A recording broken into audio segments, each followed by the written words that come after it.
namuona napo muri hapo hajamkadi.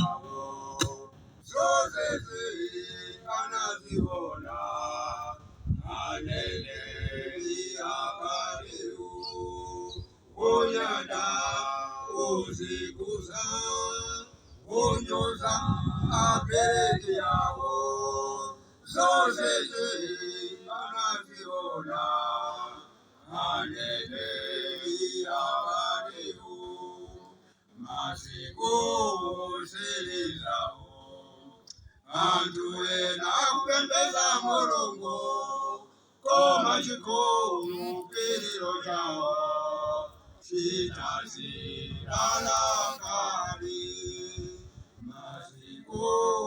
zilizao yanuwina kupembeza Mulungu koma chikulu pililo chao chitazilala kali onyada kuzikuza onyoza apeleke yao zote anaziona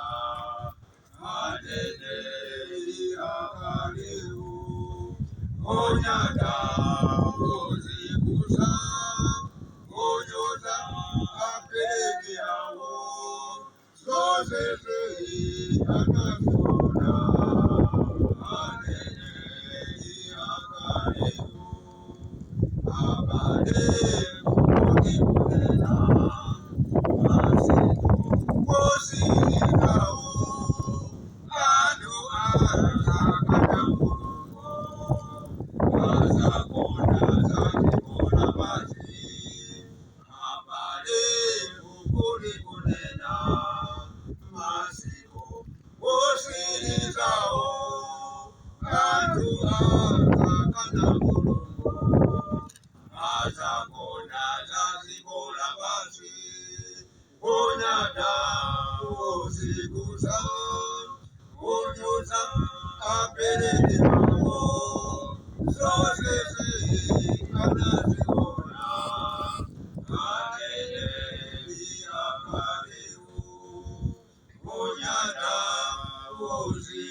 That's Chemeleza Quartet performing at Lunjika Church. Yes, the old quartet.